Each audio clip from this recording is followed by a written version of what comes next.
چوتھا مسئلہ یہ پیدا ہوا کہ اللہ کی صفت قدرت، اسی صفت قدرت کو صفت اختیار کہہ لو، اختیار کہہ لو، قدرت کہہ لو،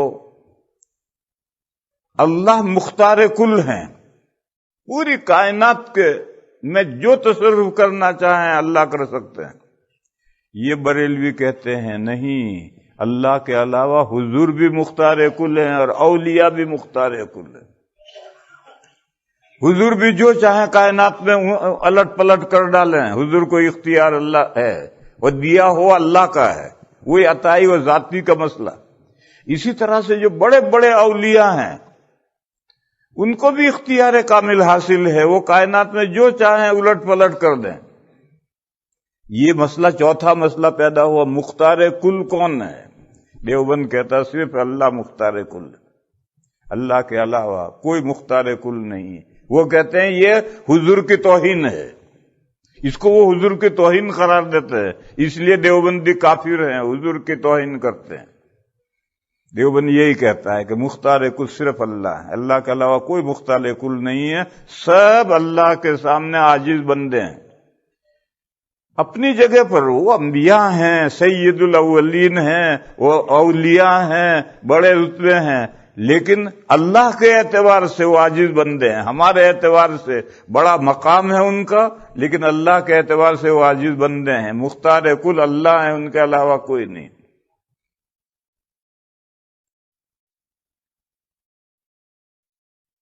حقانی صاحب انڈیا میں ایک وائز مقرر گزرے ہیں، وہ بریلویوں کے خلاف بڑی زور کی تقریریں کیا کرتے تھے۔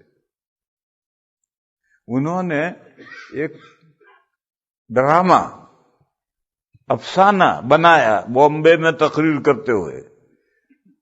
پہلے بامبے 90% بریلوی تھے، وہاں تقریر کرتے ہوئے افسانہ بنایا۔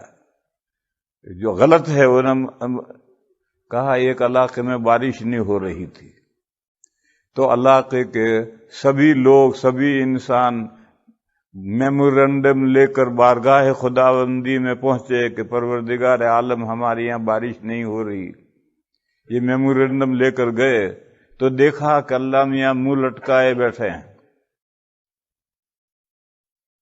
پزمردہ، افسردہ، میمورنڈم پیش کیا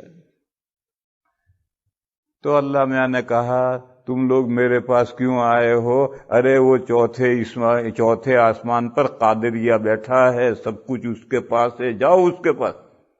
قادریہ یعنی پیران پیر، شیخ عبد القادر جیلانی قدس سرہ، کہ وہ قادریہ چوتھے آسمان پہ بیٹھا ہے، سب اس کے پاس ہے، جاؤ اس کے پاس، میرے پاس تو کچھ نہیں۔ ڈرامہ ہے یہ، تو بہت سخت مخالفت ہو گئی، لوگ قتل کرنے کے لیے تیار ہو گئے ان کو۔ تو ایسا غلط انداز ہے۔ ایک دوسرا کوئی ڈرامہ کسی نے بنایا ہے کہ ملک الموت جا کر کے کسی کی روح قبضہ کر کے ملک الموت چلے گئے، وہ مجھے پورا ڈرامہ یاد نہیں ہے۔ تو لوگوں نے جا کر کے ان سے کہا، حضرت، ایک بزرگ سے کہا، حضرت ہمارے فلاں آدمی مر گیا۔ مر گیا؟ انہوں نے جبریل کو بلایا، آؤ، تو کہا وہ تھیلا لاؤ جس میں تمام روحیں ہیں۔ وہ تھیلا لے لیا اور اندر سے وہ روح نکال کے واپس، جاؤ زندہ ہو جاؤ۔ ایسے سب بکواس لوگ کرتے رہتے ہیں۔ گویا اولیاء حضور ہی کو نہیں، اولیاء کو بھی اختیار کل ہے، جو چاہے تصرف کریں، جس چاہے جو چاہے ہیر پھیر کریں۔ پھر اس کو انہوں نے کرامت کے ساتھ رلایا، جیسے معجزہ برحق ہے، شرح عقائد میں ہے کرامت الاولیاء حق۔ کرامت کیا ہے اور اختیار کامل کیا ہے؟ کرامت یہ ہے کہ جب اللہ چاہیں کسی ولی کے ہاتھ پر کوئی خرق عادت ظاہر کرے۔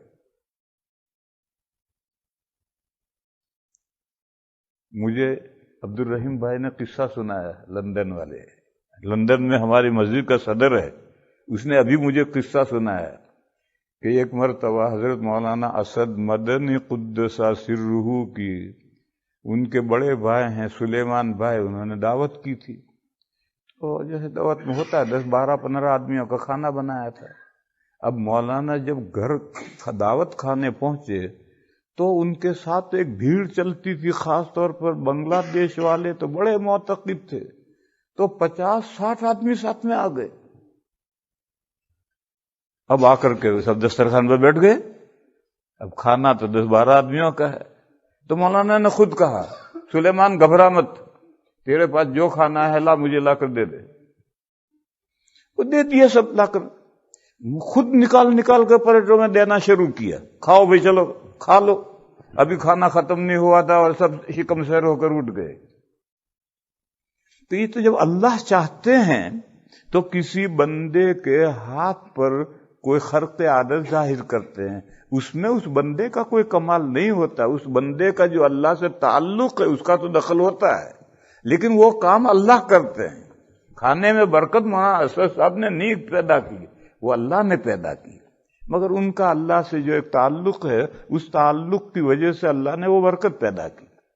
تو انہوں نے مختار کل کے مسئلے کو اس کرامت کے مسئلے کے ساتھ رلا دیا، اور طاہر القادری نے ایسے تمام واقعات زلزلے میں اکٹھا کیے اور کہا دیکھو ان کا مولوی اسد کھانے میں برکت کر سکتا ہے اور پیرانے پیر کچھ نہیں کر سکتے، اللہ کے رسول کچھ نہیں کر سکتے، یہ بکواس ہے۔ یہ تو کرامات ہے اور کرامات کا کوئی منکر نہیں، اور جیسے معجزہ نبی کے اختیار میں نہیں ہوتا ہے، اللہ کے اختیار میں ہے، جب اللہ چاہیں گے معجزہ ظاہر ہوگا، ایسے کرامتیں بھی ولی کے اختیار میں نہیں ہیں، اللہ کے اختیار میں ہے، جب اللہ چاہیں گے ولی کے ہاتھ میں کرامت ظاہر ہوگی۔ بہرحال انہوں نے اس مسئلے کو طاہر القادری نے زلزلے میں اور ان کو اس طرح سے رلایا کہ وہ اپنے بزرگوں کی یہ باتیں مانتے ہیں، اور ہم کہتے ہیں حضور مختار تھے، اولیاء مختار تھے تو نہیں مانتے۔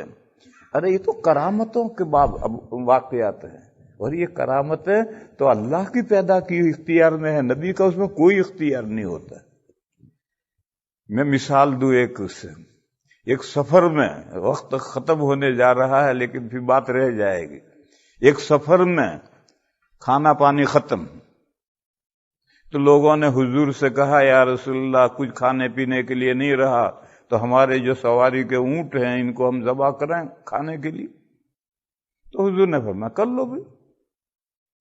اب وہ چلے، حضرت عمر مل گئے، انہوں نے ذکر کیا کہ ہم حضور کے پاس گئے تھے، حضور نے پرمیشن دے دیا ہے کہ سواری کے اونٹ ذبح کر لو اور کھاؤ۔